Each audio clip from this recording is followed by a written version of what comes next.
Il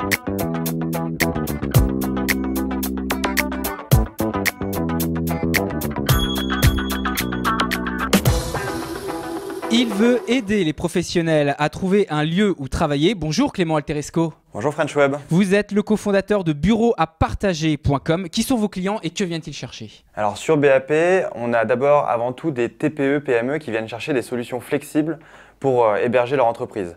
Donc c'est vraiment ça la demande, des TPE, PME, même voire des indépendants qui trouvent des solutions flexibles parce qu'aujourd'hui, se loger à Paris, typiquement, c'est très compliqué. Donc on cherche des solutions simples, rapides et flexibles. Et puis depuis peu, vous avez aussi les grands groupes qui viennent vous voir, ce qui veut dire que le profil évolue. Tout à fait. Au départ, on avait surtout des PME qui échangeaient entre elles des bons plans de partage de bureaux. Et maintenant, de plus en plus, il y a la BNP, il y a la Poste, il y a des grands groupes qui commencent à s'intéresser au sujet et c'est eux qui ont les mètres carrés, c'est eux qui disposent des énormes parcs de mètres carrés en Ile-de-France et c'est eux qui sont intéressants pour aller développer cette offre de bureaux partagés. Alors, on a envie de vous poser forcément la question, quel que soit le profil de ceux qui viennent vous voir, quand on veut louer un espace, que ce soit du coworking ou quelque part ailleurs, peu importe, quel type de contrat y a-t-il? Parce que la sous-location, c'est quand même quelque chose de très encadré, de très réglementé. Comment ça se passe chez Bureau à Partager? Voilà, donc d'un côté, on a la réglementation immobilier, bail 369, bail de sous-location, bail précaire. Le classique. Voilà, le classique, le contraignant. Nous, on sort de ce système et on propose à nos clients d'utiliser des contrats de prestation de services. C'est ce que font les centres d'affaires depuis 30 ans. Donc, c'est des contrats très souples, très simples, de gré à gré entre entreprises qui permettent d'être très flexibles et de choisir les conditions d'entrée, de sortie, de loyer, etc. Moins de paperasse, plus de flexibilité tout de suite. Exactement. Donc, c'est ça qu'on essaie de mettre en place, ces contrats souples et faciles pour des entreprises qui, finalement, c'est des entrepreneurs qui s'entendent entre eux et qui signent un contrat facile. Alors, le modèle économique de Bureau à Partager, on s'en doute, c'est un prélèvement d'une commission, mais il y a quelque chose ça ne va pas seulement là, c'est qu'il y a quand même une confiance que vous accordez finalement. Cette confiance, expliquez-la nous un peu. Voilà, donc on prélève 5 à 10% du loyer annuel dès qu'il y a une signature qui est faite.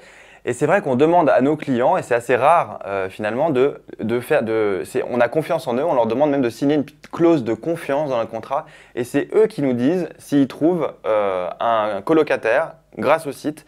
Et c'est à ce moment-là qu'on les facture. Vous leur faites quand même drôlement confiance. On est dans l'économie collaborative. Ouais, mais Airbnb, alors collaborative, moi je mettrais des guillemets déjà, mais collaborative, Airbnb, entre guillemets, se revendique aussi un peu de ce positionnement-là. Et pourtant, eux, c'est la transaction, tout se fait sur la plateforme. J'ai aussi envie de dire qu'on n'a pas le choix, parce qu'entre être entré sur le site et aller faire signer un contrat, il y a une visite entre les deux. Parce qu'on prend un bureau, on visite.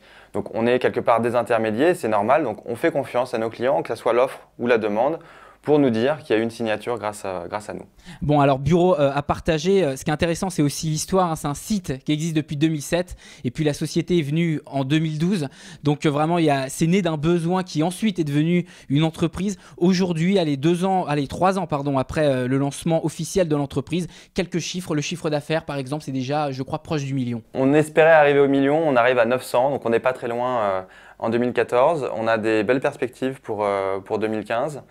On est positif, on est pratiquement autofinancé. J'ai mis un petit peu d'argent de ma poche au départ et il y a des très bonnes perspectives. On a beaucoup d'annonces, les visites sont en croissance. Enfin, vraiment, ça marche très bien. Et combien d'utilisateurs et de transactions tous les mois, par exemple? On a aujourd'hui à peu près 10 000 membres inscrits. 10 000 membres inscrits, d'accord. Voilà, donc c'est du B2B, donc ça reste des petits chiffres, mais c'est pas mal en B2B. On a fait environ 500 transactions l'année dernière.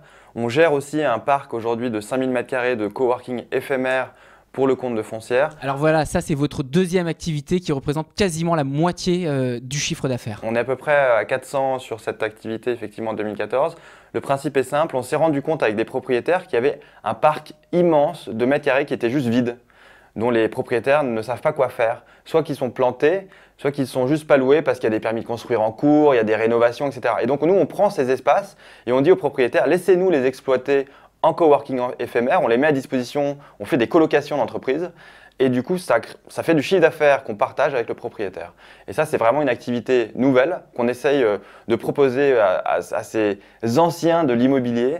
Et c'est en train de bien marcher. Et c'est ça un peu qui vous différencie aussi de vos concurrents qui existent? Complètement. Il n'y a personne qui fait ça en France. On est les seuls à proposer un business model alternatif sur ce coworking éphémère. C'est-à-dire qu'on va prendre un espace même pour 1 ou 2 ans. En court terme, on va prendre 500 m². on va le meubler, on va mettre de l'internet et on va faire une colocation sur 2 ans. Parce que 2 ans, ça suffit pour les petites entreprises. Et oui, bien sûr, hein, parce qu'après, leurs besoins évoluent et donc il faut que ça change les locaux aussi. Exactement. Alors juste pour terminer, une petite question sur les effectifs, ça représente combien de personnes aujourd'hui bureau à partager et notamment en France et puis aussi à San Francisco, ça permettra d'ouvrir? On est une petite quinzaine aujourd'hui, dont 2 personnes qui sont à San Francisco, où on commence une activité similaire, mais on est vraiment sur le début, donc c'est pas le même marché, c'est pas la même difficulté, il y a plus de concurrents et de pression. Donc on commence doucement et puis on va voir, on est en train de travailler la chose. Et ben en tout cas, voilà, bureau à partager s'exporte un peu à San Francisco, c'est le début.